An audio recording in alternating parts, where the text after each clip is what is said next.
نن در سره یو کیس شریکوم. دغه کوم حالت چې تاسو ولید دې ته موږ سپاینه بایفیډا وایو. دا یو ډول نیورل ټیوب ډیفیکټ ده.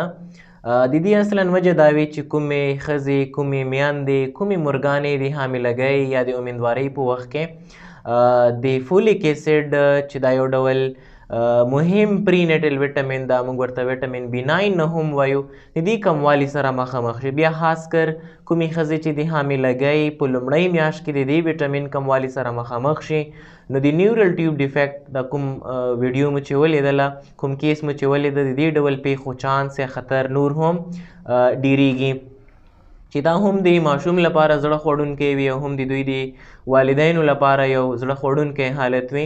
موږ کولی شو د دې ډول پیښو، د دې ډول کیسز مخه ونیسو. کله چې تاسې پلان لرئ، کله چې تاسې غواړئ اولادونه راوړئ، نو کم از کم یو ځل مو خپلې مېرمنې مربوطه سپیشلیست سره یا هم یوې ښځینه ډاکټرې ته بوځئ، ورسره مشوره وکړئ، د ټارچ انفیکشنز یا انتاناتو لپاره معاینات وکړئ. که تاسې نور هیڅ نشئ کولی، دومره خو کولی شئ چې خپلو مېرمنو لپاره مو د یوې دواخانې څخه فولیک اسید ګولۍ واخلئ او دا ورته ویسئ. د دې ګولیو استعمال طریقه دا شی ده، ښه خبره دا ده چې د حمل اخیستلو څخه 3 میاشتې مخکې باید دغه ګولۍ شروع شي. کله مو چې ښځې حمل واخلي، بیا تر 3 میاشتو پورې دوام ورکړلی شي.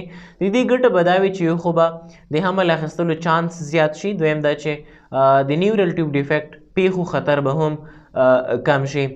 او که نور نه وي، تاسو کولی شئ دغه ګولۍ کم از کم د حمل د اخیستلو څخه 1 میاشت مخکې شروع کړئ او کله چې ښځې حمل واخلي تر 3 میاشتو پورې دوام ورکړئ.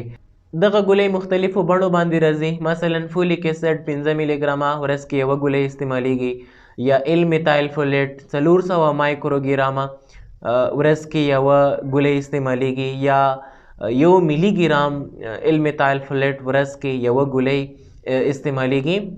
تاسې کوشش کوئ چې هغه ګولۍ ورته ویسئ کوم چې ایل میتایل فولیټ لري، ځکه دا اکټیو حالت دی، فعال حالت دی. د دې وجه دا ده چې کومې ښځې فولیک اسید استعمالوي، ګوره دغه فولیک اسید د دوی په وجود کې مختلفو پړاوونو نه تیریږي او بالاخره ایل میتایل فولیټ ورڅخه لاسته راځي. کنورټینګ انزایمونو نه پکې استفاده کیږي. اکثره ښځې داسې وي چې هغه دغه کنورټینګ انزایم ډیفیشنسي لري، دغه انزایمونه وجود کې نه لري. نو که ته فولیک اسید یوازې ورکړې، نو د دوی په وجود کې ورڅخه ایل میتایل فولیټ جوړیږي نه. نو چې کله ایل میتایل فولیټ جوړ نشي، بیا هم ګوره د دې ډول کیسز خطر زیاتېږي، ځکه موږ ته ایل میتایل فولیټ پکار ده. نو موږ ته پکار دا دی چې څومره چې کولی شو د دې کیسز، د دې ډول پیښو خطر کم کړو. نو ښه خبره دا ده چې ایل میتایل فولیټ موږ استعمال کړو چې دا اکټیو فارم ده. که کومې ښځې کنورټینګ انزایم ونه لري، د هغوی لپاره ښه چوایسز همدا ایل میتایل فولیټس دي چې دا ورته موږ استعمال کړو.